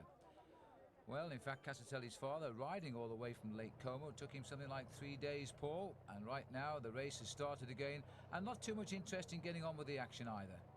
Well, not until they reach the Port d'Envilara, just on the outskirts of Andorra, a 36-kilometre climb, and once again, Phil, it's the Festina squad trying to put the pressure on Bjarne Riesz. Well, this is an amazing mountain. It's on big, wide roads, and it climbs so high. But again, Bjarne Riesz is still in a little bit of trouble here, Paul, as we head up towards the Spanish frontiers, or rather the Andorran frontiers, the little republic, which is sandwiched between Spain and France. And Riesz is coming back to the lead group, but he's not riding like his old self, is he? Well, this is the second time he's been dropped there. He waited for the riders to group together at the front, slow down, and then he used all of his power to come back up. But over the last 2 days, he really has shown that he is weak in the mountains, which is why we're always seeing the blue and white jerseys of Festina at the front, putting the pressure on, attacking him when they can. Here's Jan Ullrich. He's fallen back for a word with everybody because he certainly is not in any trouble. He's been down to his team car. He just pedals back up to this lead group as if they're out on a Sunday touring run. But nice to see there, number 67, Kevin Livingstone, riding with the big riders of the Tour de France. A great climber, Kevin, riding his first Tour de France. And I wonder what he's thinking at the moment, looking at all these stars. I hope he's not too starstruck because he's on one of the big climbs of this year's Tour. It's a very good road surface. It keeps on going. We've climbed through the gate already. We're now officially in Andorra. It's a beautiful little principality as the riders continue now, very tightly packed. Laurent Dufaux, Jan Ullrich, Richard Virenque off to the right. We've got Casagrande in that red jersey. This is a good group now, and these probably, Paul, are going to be the men who will take this Tour right into the Alps as well. Oh, certainly just on the back there in the orange jersey, Peter Luttenberger. Another very good climber, Casagrande on the right there in the red jersey for Seiko. A revelation, I think, in this year's Tour de France. The Italian said he would be good, and he is confirming that he is. Now, Virenque is trying to go for the King of the Mountains here, gathering enough points, and he gets easily over the top with hardly an effort from the rest. Dufaux was second, Casagrande went over there in third place, but the rest were right on his wheel. Now it's a long, fast descent right down towards Andorra itself, but just before we get into the city, we swing right, and we've got 2 more climbs before the finish line. Very difficult ones too, the Col d'Ordino, and then the final ascent up to the ski resort of Arcalis. Tortuous descent just down the top of the Envolira, 10 kilometres to go here now, and we've got the yellow jersey again in trouble, but he keeps on coming back, but I'm not so sure there's much more fight left in Cedric Vasseur. He survived by those 13 seconds, lucky for some yesterday, but now I think the second day in the Pyrenees has told their story. 10 kilometres to go. And more riders here on the course too. This is 3 more left. He's just off the front actually, Paul. He's coming back from the front group here. He was in a leading group of riders of 4 or 5 who managed to get away on the descent there. And Cedric Vasseur himself trying to recuperate, trying to get back into the frame. But at the bottom of the climb of Arcalis, the control is all being made by the man in the white jersey, Jan Ullrich. Well, he's constantly looked out for Bjarne Riesz, and he still appears to be looking for him now. He's just started the last climb up to the finish. It's still a fair climb, and just as Cedric Vasseur has gone clear, in fact, what happened? Vasseur just got around them, but now that's Fincato behind, and they are just in front of Jan Ullrich. And Ullrich looks to me as though he can contain his enthusiasm no longer, because and Virenque is getting on turns, and he needs to, because Ullrich now is waiting for no one. He seems to have decided that Bjarne Riesz has to be cut adrift. Well, I think he got so fed up with the attacks that came coming from Virenque and from Dufault, he realised the best way to defend the lead is in fact to attack. So he's gone out there, he's blown by Cedric Vasseur in the yellow jersey, and now he's on his own with just one man in front. That's Jean-Philippe Daujois from the Mutual Seine-et-Marne. He's going backwards, and here comes the little man with the big heart. Marco Pantani has realised it's time to try and get on terms. He's come right up to Richard Virenque on this final climb. The Danish flag on the right is looking a little bit tarnished right now because Riis is again in difficulty. Well, Riis certainly cannot respond to any of these attacks. In fact, the attack originated at the bottom of the climb by Richard Virenque, currently in second position. But then all of a sudden, the man with the white jersey of the champion of Germany just accelerated and went away on his own. And now the last man in front of him, Jean-Philippe Daujois, and very soon I think he too will be history. Well, he took the race to the rest, but I'm afraid he's paid the price. He took a good look across at Jan Ullrich, and if he took a good look at his face, he can see this man is not under pressure at all. Ullrich has waited as much as he could. Yesterday, he was definitely under the command of Bjarne Riis. Today, I guess he's realised that Riis hasn't quite got the legs of 1996. This young man could be racing to the yellow jersey now, and he's got to defend that for an awful long time if he wants to win the Tour de France. Well, these two riders are supposed to be climbers. They must be able to do something against the onslaught of Jan Ullrich. The time gap at the moment, 25 seconds to these two riders. And in fact, Bjarne Riis is 45 seconds down on his own teammate, Jan Ullrich. Well, here is a chance to have a look at Bjarne Riis. I wonder what he's thinking now, because he's been dropped back into this rear group. He's just ahead of that bunch which is forming behind him. Gave the camera a big stare there. He won't be happy with the camera around him. Not in this situation. Virenque and Pantani, two great climbers. Pantani, I think, perhaps the better of the two, but they're making no impression at all on this rider. He's only won 2 races this year, Paul, the National Championship and a stage just recently in the Tour of Switzerland, and yet he seems to have timed his form to absolute perfection. Well, I think he was just programmed for the Tour de France this year. He did nothing in the early part of the season, trained in Lanzarote, but one man who was riding exceptionally well until the last couple of days, Cedric Vasseur, in serious difficulty. But Phil, the power here of Jan Ullrich is quite remarkable.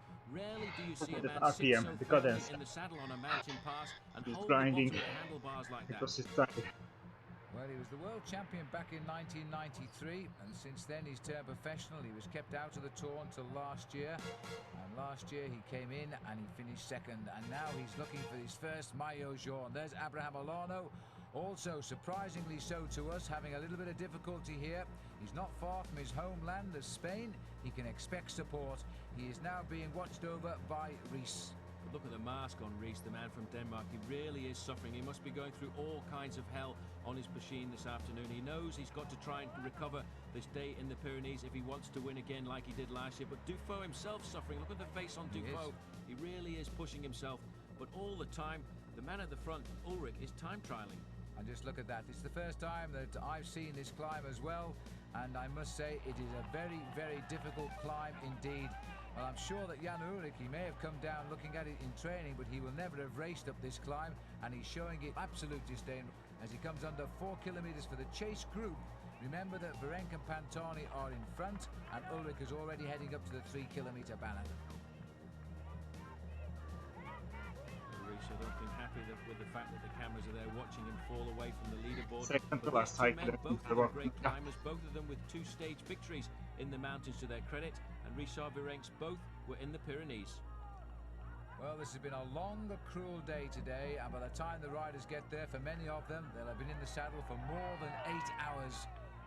Riis being guarded now by Laurent Dufault, although I think both are just trying to match one another to get to the top of the mountain, because this man is putting time between them now. The last check we had on Bjarne Riis, Paul, is over 2.5 minutes. Quite remarkable. In fact, Virenque and Pantani are at 55 seconds, and Francesco Casagrande, he's at 1:15. But you know, Jan Ullrich today is not only going to take the stage victory at the end of this stage, but also the yellow jersey. And he's heading up towards the finish now for what has got to be his biggest ever victory. Yes, he's been a world amateur champion, but now he's climbed this mountain like the great Eddy Merckx of old, who was also a very young amateur world champion.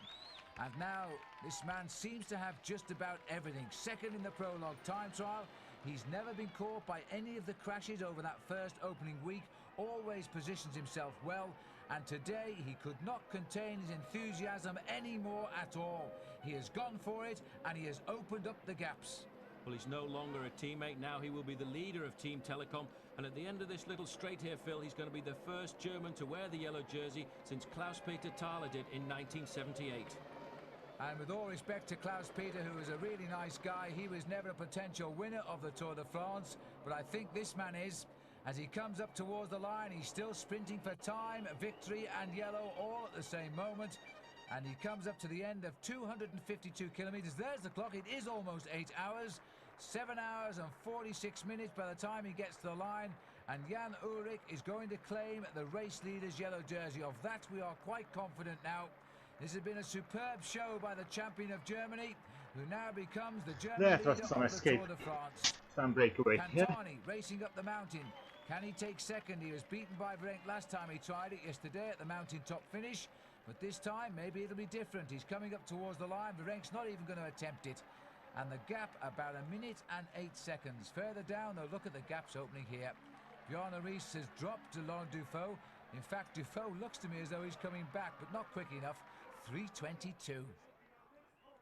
So there's stage 10 result. It takes some reading this. 1 minute and 8 to Pantani. These are huge time gaps of the quality of the great Jacques Anquetil. And the overall standings now, this is a big gap. Virenque is second, but at 2:38 behind. Further down the list, men we used to talk about, like Laurent Jalabert, 24 minutes back. And so, the man in the maillot jaune is the leader of the Tour now. And for him, it's been one of the greatest moments of his life. Let's join Paul Sherwin now, who's with him. Jan, it was an absolutely fantastic day for you today. Yes, I'm very, very happy. I win this stage. This is a hard Pyrenees stage, and yeah, I'm very happy. I have the yellow jersey, and I'm sure he is. And also another jersey change as we now head back into France. Richard Virenque is the new leader in the King of the Mountains. Well, here he is, the new superstar of the Tour de France, the man who is making all of the headlines in the newspapers here in Andorra this morning. Well, there's nothing new about the Telecom team being in charge at this stage of the Tour de France with 11 days to go. But there is something new in the man who is in that yellow jersey, Jan Ullrich. Now, who is the number one on the Telecom team? Is it Ullrich or is it Bjarne Riis, the defending Tour champion? Last night, the Telecom team had to make some decisions, so Gary Imlach was at their hotel. From the way the mechanics had the bikes set up outside, it looked as though Telecom had two number ones. But manager Walter Godfrot quickly made it clear that from now on his team would be working for a single leader, and it wouldn't be Bjarne Riis. Jan, il est sans discussion le plus fort du tour. Quand il a Pantani et Virenque, qui sont les deux meilleurs grimpeurs du tour, il a aussi plus qu'une minute dans la dernière montée. Alors, okay, 2 minutes easy. Then I need 50 minutes of pain. FTP. Vous allez voir Bjarne Riis de parler un peu, mais il va mettre en service de Ullrich, à mon avis. Il n'y a pas de problème. Perhaps not a problem for the team manager, but to be deposed so comprehensively by a teammate can't have been easy for Riis. Je crois bien qu'il est un peu désolé de lui-même quand on gagne le tour une année avant. Alors aujourd'hui, c'est Jan qui prend la grande option pour gagner le tour. Alors, mais je crois qu'au équipier, il est content. C'est pas son point de vue, mais c'est un homme qui est très sportif, très fair, qui accepte aussi quand il est battu. Well, I wonder if he does. We're going to find out anyway as the tour goes on. 178 riders now leaving Andorra. They go out by the way they came in. The difference is, of course, this man is now in the maillot jaune, Jan Ullrich. The top of the Port d'Envalera awaits the riders, and then it's more or less with a few ripples all downhill to Perpignan. And again, as we come up towards the top of the climb, they climb as a bunch, Paul. Not a wheel turned in anger, and over the top of the climb we've had Richard Virenque. Well, then the see you on the other side of the 50 minutes FTP. Downhill finish. And at the back of the main field, Maximilian Chandry, 81st overall, more than an hour behind the leader, Jan Ullrich. Can you believe that? But there really hasn't been a stage for Max Chandry. He hasn't appeared in any of the breakaways yet, and that's most unlike him. And Chris Bourmond, who was third as he came into the mountains just 3 days ago, has now dropped right away from the leaderboard, and he's very disappointed by that. The Col de Schula. Across over this climb here, again Virenque is in the thick of the action, followed by Neil Stevens, his teammate. And in fact, the first four riders, Festina, they really are tying up the mountains competition. They certainly are, but as we get a little bit closer to Perpignan, a lot of riders getting frisky with the possibility of a stage victory, and the fact that tomorrow is a day of rest. The riders will be travelling up to Saint-Etienne. But after that, of course, is the time trial, and then into the Alps with Alpe d'Huez itself and a new finish at Courchevel. But the attack's now taking place here. The riders trying to shape up the day's racing. The scenery around here is absolutely stunning. Long, thin line of the peloton. Once they got into the streets of Perpignan, Phil, this breakaway had got away. Sitting in third position is Laurent Debian. The first position there with the yellow jersey of Polti is Sergei Uchikov, and the man in the middle is Carlo Finco. Well, these are the remnants of a 9-man breakaway, which got clear. Museo was one of them, but he's dropped out of it now. 2 kilometres to go, and it looks as though the telecom team are trying to get themselves back on terms. But they're a few seconds behind, and I don't think they're going to close this gap down. We've got Carlo Finco, Sergei Uchikov, Laurent Debian. It's Debian on the front at the moment. Now Uchikov goes through. Former stage winner of the Tour. In fact, he won at Revel at the expense of Lance Armstrong a couple of years ago. But Finco feels he's going to have to start the lead out. Well, he's gone a bit soon, and he's realised it. He's sat up. Now, Uchikov is my favourite, Paul. Well, Uchikov is the fastest of these three. Finco has never won a race in his whole career, but Laurent Debian, he's on the comeback trail after having a positive dope test last year in the Tour, the 4 days of Dunkirk. Well, that cost him his place on the GAN squad as well. Now Finco, this time I think, is the real attack. A little bit of a slow realisation from the others as Sergei now comes through on the right of our picture. And Uchikov now has got the inside, and dancing around the back is Laurent Debian. He's not well known as a sprinter. Little bit of a hook there, I think, from Sergei Uchikov, and in fact Debian complaining about that as he crosses the line in first place. Hardly seconds have passed by. Here comes the sprint now. Zabel is in the thick of it. So too is Frédéric Moncassin, Fabio Baldato and Traversoni. New faces at the front, but it looks as though Zabel is going to clean up for the green jersey here. He's sprinting so well. On the line now, it's taken in fact by Moncassin ahead of Eric Zabel. Let's have a look at this again though. This is where he leans on Laurent Debian.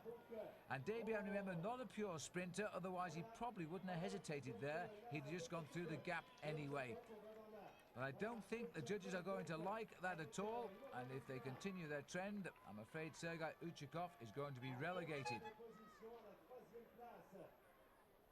And as he crosses the line on this slow motion picture, in fact, they are saying they have relegated him.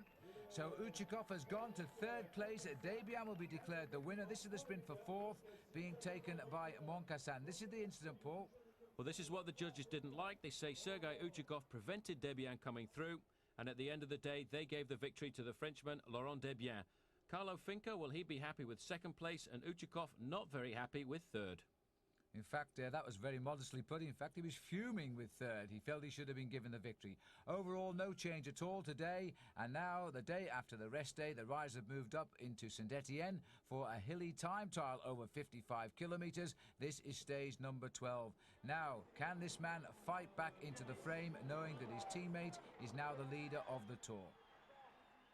Well, it'd be interesting to see just what tactics a lot of these riders adopt. Rumour has it that some of them are going to switch bikes halfway around the course. And at the moment, we're looking at the man wearing number 98. And that, in fact, was Cédric Vasseur. And this is Abraham Olano making his start, and also didn't have a great run through the Pyrenees. Olano back out with Bjorn Rees, who's unaccustomedly a little bit low down the overall classification at the moment. Still to go and about to get the signal. Richard Virenque, the leader now in the King of the Mountains, and looking to win that for a record fourth year in a row.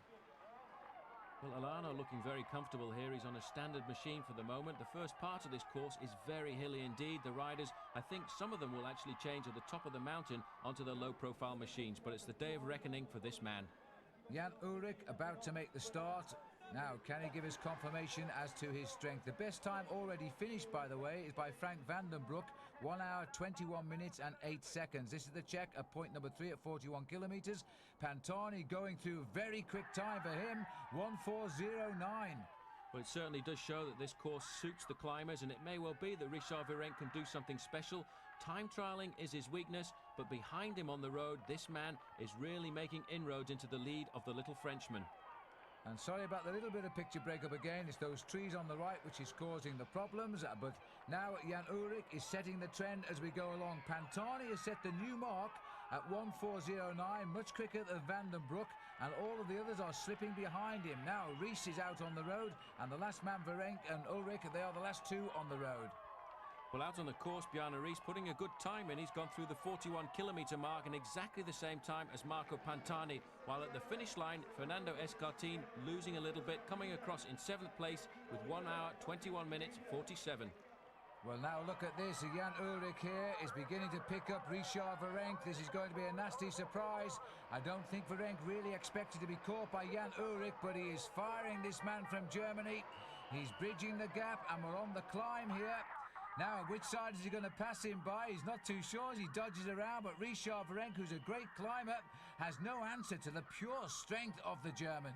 Well, the final few kilometres here, very fast indeed. And in fact, you can see that Jan Ullrich has changed to a low-profile machine. He's wanting to take advantage of the aerodynamics and try and push himself up to speeds over the closing metres.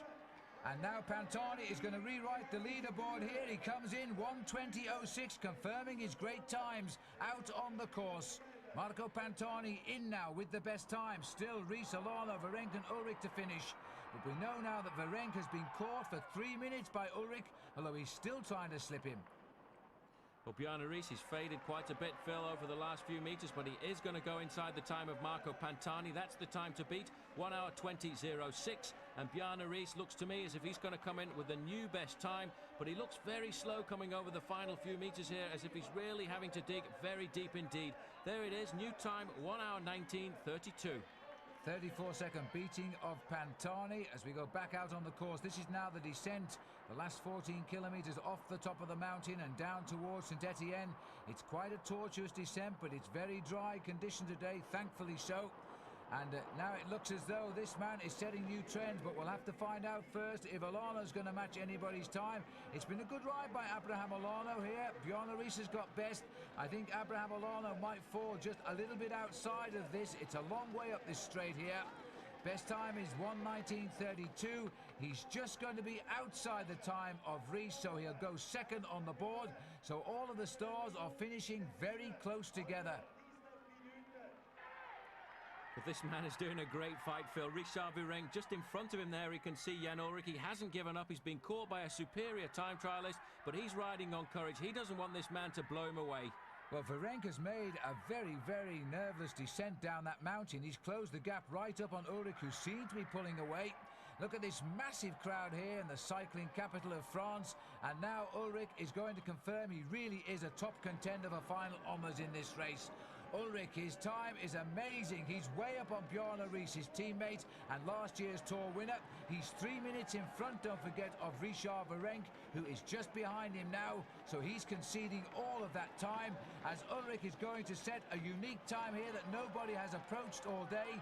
He's going to be minutes quicker than Bjarne Ries. This is going to be a Miguel Indurain style time trial for young Jan Ullrich. 1:16.24, 3 minutes quicker than Bjarne Ries. That is an amazing result for the German. But you know, Richard Verrenk's going to be happy, Phil, too, because that time that he will come in with will be good enough for second place.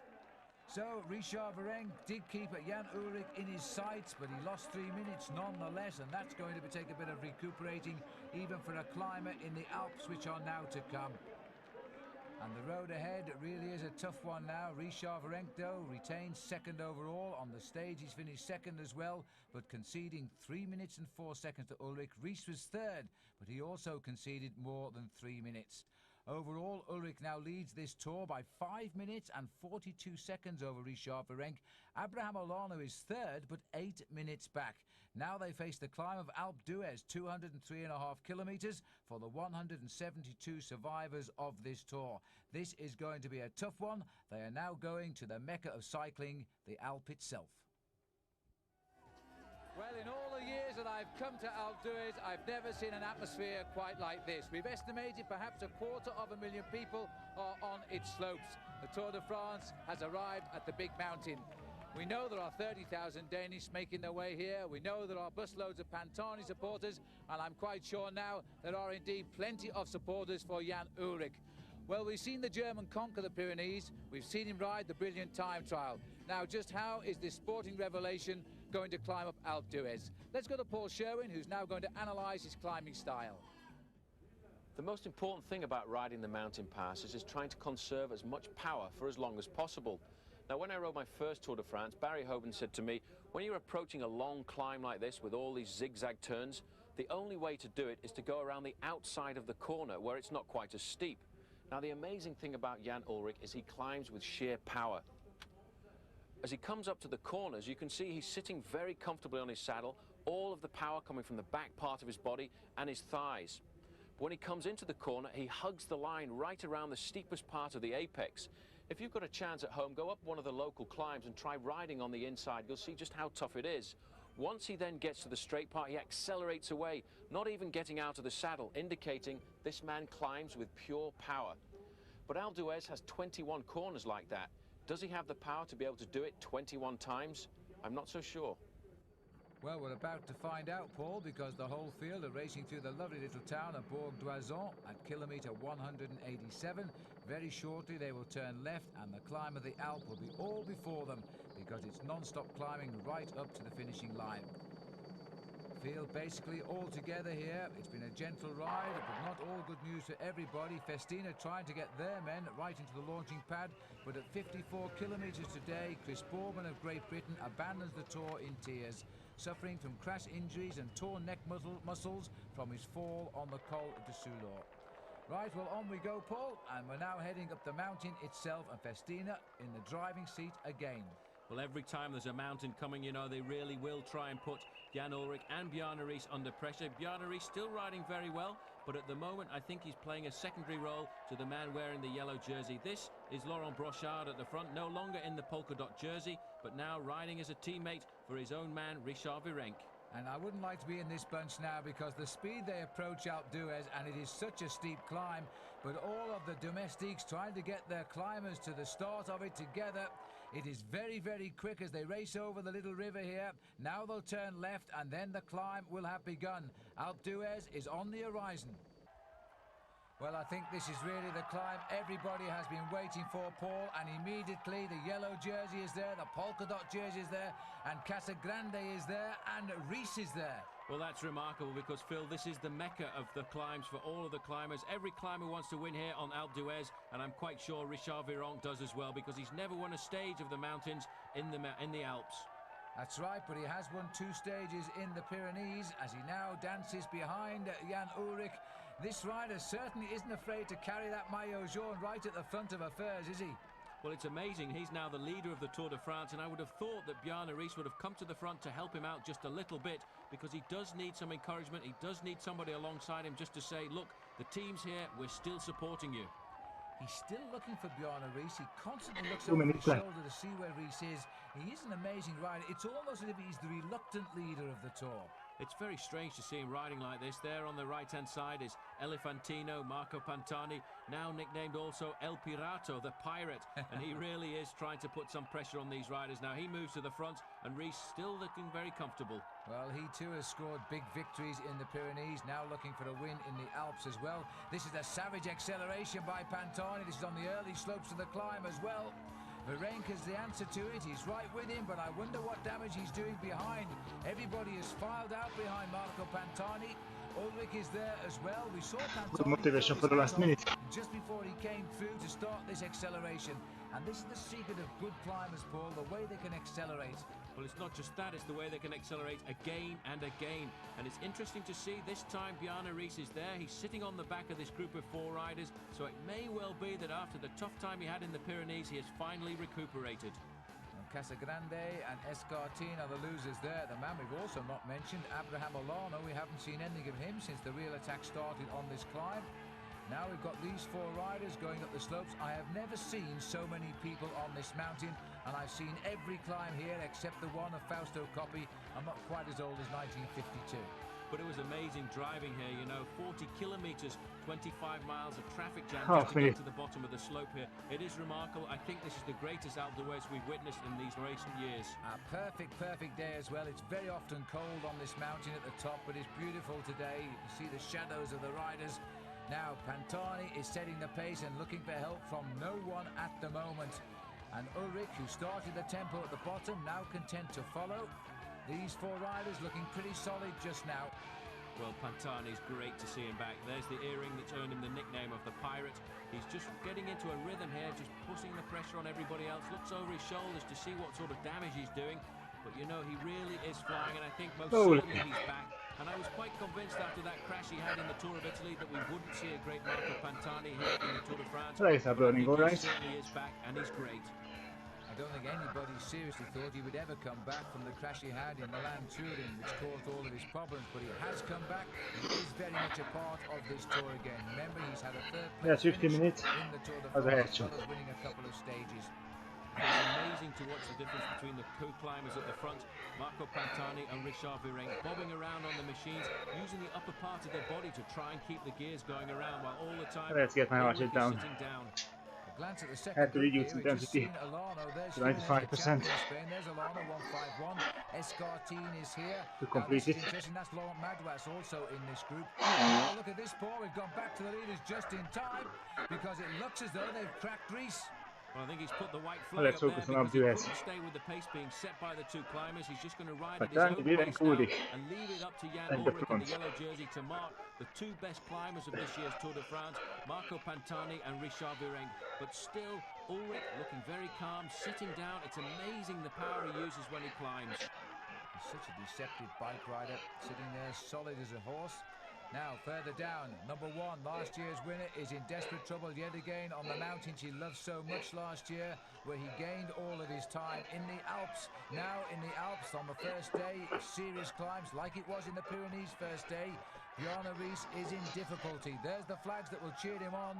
The official figure coming out to Denmark was 30,000 spectators were all heading for the Alp. Well, that's an awful lot of beer, I think, is going to be drunk tonight because the Danes certainly do like their lager. Marco Pantani, he's not thinking about beers at the moment. All he wants to do is try and crack the two men that are with him. Because actually, bear in mind, Phil, that he's the defending champion at Alpe d'Huez because the Tour didn't come here last year. That's absolutely right. A winner here, of course, yes. And I'd almost forgotten about that, actually, Paul. But Pantani is the defending champion of Alpe d'Huez. And Bjarne Riis is the defending champion of the Tour de France. Now he knows the situation he's in. He knows that he's hitting just about his limit. Now he's going to have to settle down and hope he recovers as the climb goes on. That's the only thing he can do. Find a rhythm that's comfortable for himself and hope that by the top of the climb he doesn't lose too much time. These men at the front, though, really are flying up the mountain. The record as well for the ascent of the climb here held by Marco Pantani himself when he won the climb just a couple of years ago. And that's circa 38 minutes as Pantani continues to keep the tempo here. And the crowd you can hear cheering all of the way, but this little climber staying out of the saddle now, riding on the bottom of the handlebars, no relaxed climbing at all from him. He's just keeping the rhythm high. He actually looks as though he might be causing a little bit of distress here to Jan Ullrich. He doesn't look as cool all of a sudden. He is starting to bob and weave just a little bit, but it's amazing. Pantani has not asked anyone for any help. He's put everyone under pressure, and the man who thought he could ride well on the Alpe d'Huez, Luc Leblanc, also falling away from the leader. He's a long way behind. Well, this hasn't been the season. I don't even need to look face at the AWS. And oh, crikey, back to the leaders, and it looks as though Ullrich has cracked, unless Virenque opened the door and pulled round behind him. Well, I think Virenque just couldn't stay on the wheel of Marco Pantani, and the reaction now has come by Jan Ullrich, and he's closed down on Pantani, the climber, so it just goes to show how strong the man from Germany is. To respond to an attack like that really is quite remarkable. This is a superb piece of tempo riding, but very briefly, as I was saying about Luc Leblanc, who had all set to finish third in the Tour of Italy, had that spectacular crash in the time trial there, coming down a mountain, and I don't think he's really refound himself at all. He's struggled every day in this event.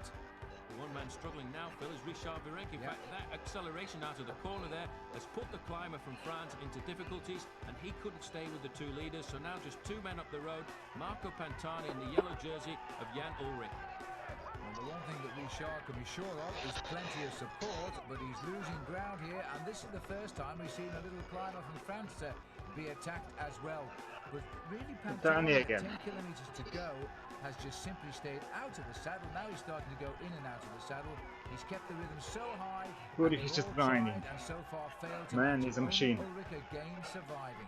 Well, he'll get a lot of confidence out of that, because I think the man he will have been a little worried about on the climb of Alpe d'Huez is Richard Virenque.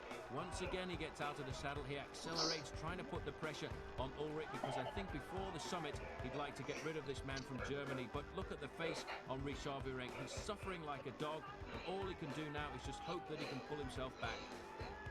Well, he knows he has a little bit of time in hand, and it's probably just as well, because I think he's finally decided to let the little pirate escape.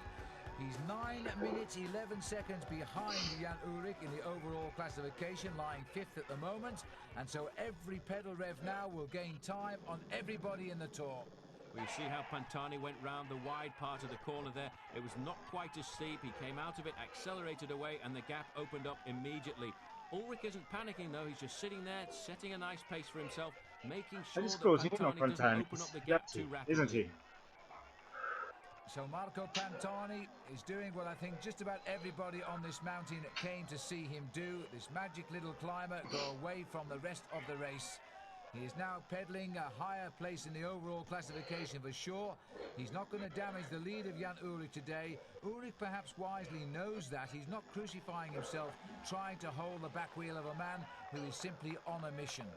But it's amazing, he's always looking over his shoulder, trying to see exactly what's happening behind him. This time he's not looking for Rees. In fact, he's looking for the whereabouts of Richard Virenque. But Marco Pantani, well, his wings have come back. This is the Battle of the Alp, and the Italians have had a lot of success here. They started it back in 1952 with Fausto Coppi. Then came Gianni Bugno with a couple of wins. Then Roberto Conti got a win here, and that was his only win after 10 years as a pro, and still is. He's been a pro 14 years now. And now Pantani trying for the second time. And interestingly enough, that Roberto Conti rides on the same team now as Marco Pantani. Worked very well this year in the Tour of Italy, and I think he's having his best Tour de France in several years as well. Jean-Marie Leblanc, director of the Tour de France, also rode this race on 2 occasions in the late 60s, enjoying the best seat in the house, just behind Jan Ullrich. But this is the man who is opening the waters. Here comes the Red Indian. I think he's Danish, this chap. I met him earlier on the slopes, but he certainly enjoyed his lagers today, and I don't think Pantani has any wish to hear any war cries down his left ear. Well, maybe it was the smell of alcohol in his breath. Pantani wanted to get away because he feels with just 22 seconds advantage, he needs as much oxygen as possible. Well, I have to say, the crowd here full of good humour, and they've come to see great sportsmen in action, and there's none greater than Pantani when he's climbing. Here we go, back to the slow motion now. There's a little tickle in the ribs to push the Red Indian to the left. Well, the time gap's there, 22 seconds to Jan Ullrich, 42 seconds to Richard Virenque, and 1 minute 22 to Bjarne Riis. So Riis falling away quite rapidly. Now, this is not going to be the Tour of Bjarne Riis now, but it's still looking like the Tour of Jan Ullrich, because he's still second on this mountain despite the escape of Marco Pantani. Virenque isn't far behind. Casagrande, Riis, and we haven't caught sight of those for a while, but they are the next on the climb. Here, in fact, he's joined by Francesco Casagrande, the Casagrande at the front in the red jersey. He's setting the pace, trying, I think, to make sure that Bjarne Riis and himself stay in the picture. But Marco Pantani, well, he's on a mission. He's looking to become the first rider to win 2 years in succession, I suppose, because the Tour didn't come here last year, so he's really hoping that he's going to be the champion and really walking himself into 3rd place. Well, let's hope so. And certainly if he does, he'll knock out Olano, because Olano has been lost on the early part of this climb today. He got dropped very early on. Incredible pace. And Pantani's under the 4 kilometers to go banner. The Italian flag right alongside him there, but I bet that gentleman can't hold that pace too long as he wipes out half the crowd on the right. Very dangerous part of the course here. He's just gone under the 4 kilometer banner.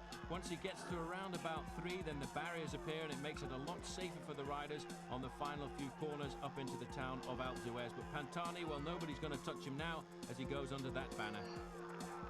And this is Ullrich now under the same 4 kilometer banner, and that's not too far behind. He's probably around about 25 seconds down at the moment, so he's not losing that much.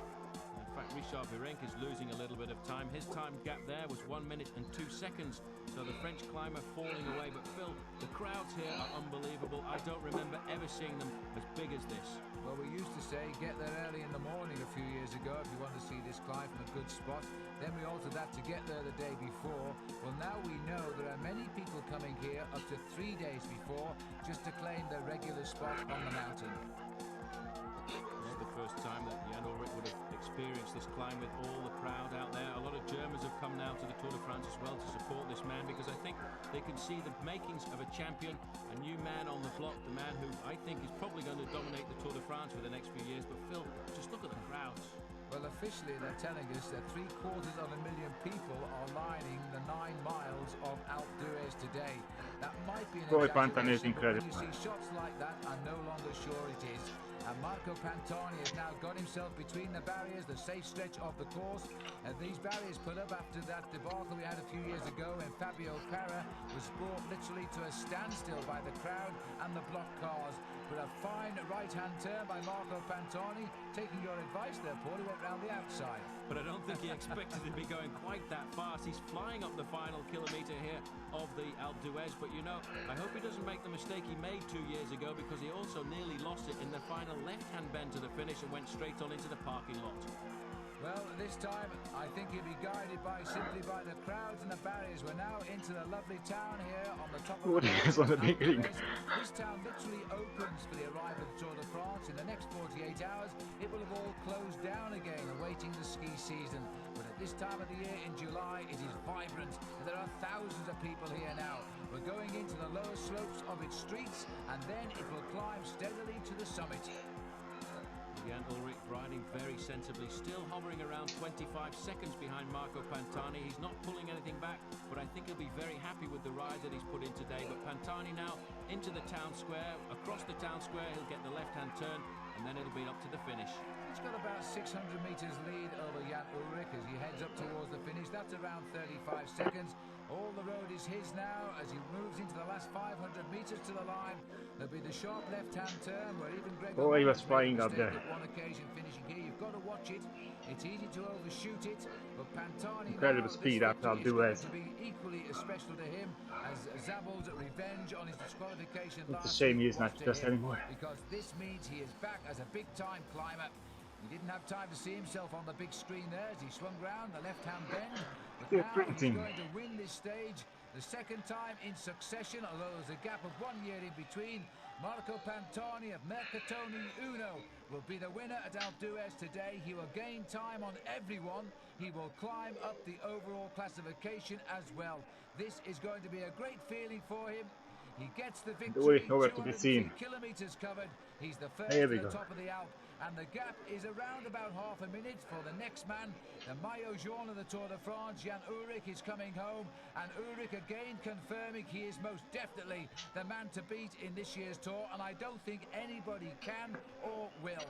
He grits his teeth. He really has suffered on this climb. But now he's become a complete all-round bike rider.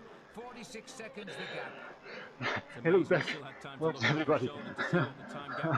Richard Virenque has failed a little bit over the final kilometre. He's going to go almost 1.5 minutes behind the winner, Marco Pantani. But I think he'll be more worried about the fact of how much time he's lost to Jan Ullrich. So Richard Virenque is coming up, sprinting for his life here. He will just about hang on to his second place overall, I think, as the polka dot jersey gets more points for third place in the King of the Mountains competition as well. So the result of the stage to Alpe d'Huez, Marco Pantani gets a second win here ahead of Ullrich, Virenque and Bjorn Riester in 5th place, 2 minutes 28 seconds back for him. That was a fine climb for them, by them. We will continue with the second one tomorrow.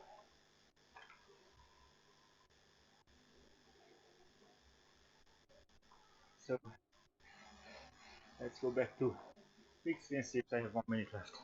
That was an incredible climb on Alpe d'Huez by all of them actually. The fact that Pantani just pedaled away from Ullrich and the way how he did that, it's crazy.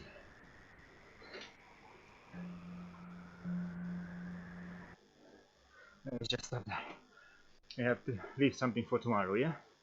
Tomorrow morning we will continue with the 1997 tour.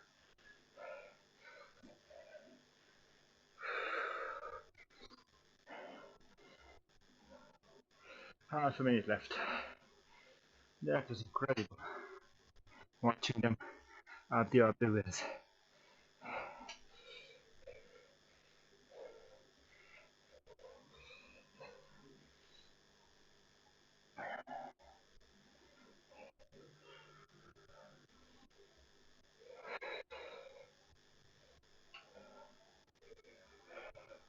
Okay, 12 seconds.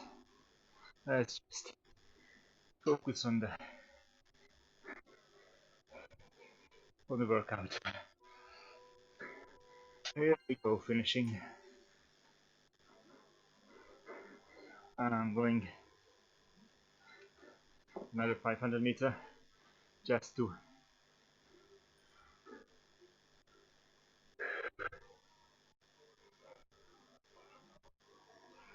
okay, so that was the training for today, and 400 meters from 60 kilometers I will do that just to collect the XP. That's a nice workout. I had to reduce the intensity for the FTP parts though. I think I'm slightly lower on FTP than I was in the middle of the winter. We'll have to check. We'll see. Okay, a bit more than half of 100 meters. I'm just thinking of so the 1997 tour. I think that was the first tour I watched. It was crazy good. With Ullrich, we wrote it for him. Next year it was Pantani, I already watched that. And the year after, Armstrong came along for a few years with US Postal. We watched the 1999 edition of the tour as well. Okay, so here we go. 60 kilometers done. So that was for today. Let's see what we did here. So it was high cadence into FTP. It's as good as it sounds. Actually, we have the warm up. Then this part, one like that for. So 1 minute left, 1 minute right, etc. Changing 10 times each leg. Then we have 15 minutes of high zone 2. Then we roll into 1 minute high cadence like the training plan requests 135 plus, but I can't do that. I did around 120 on average. So 120 cadence on sweet spot. Then we had whatever cadence we want to do, zone 2. we had 10 times of this as well, so it's actually half an hour. Then we had 50 minutes of FTP, and after 5 minutes, 6, probably 5, I had to reduce it by 5% in order to live through it. I did not want to skip. I went from 315 watts erg mode to 300 watts erg mode, so still a lot of work. After that, in the last minute I raised it back just for the feel of it, and I thought at the last minute that it was a good decision to decrease the percentage. Anyhow, that was for today. It's still 95 TSS, so it's quite nice. And yeah, with that, with the guys giving me a good motivation up the wheels, Ullrich, Pantani, Virenk, it was very nice to watch. Thank you for tuning in, guys. Thank you for the chat. With that, see you tomorrow. We will continue with the year 1997 tour. We all know that Ullrich won. That's no surprise. But it's good to relive how he did it. Goodbye for now.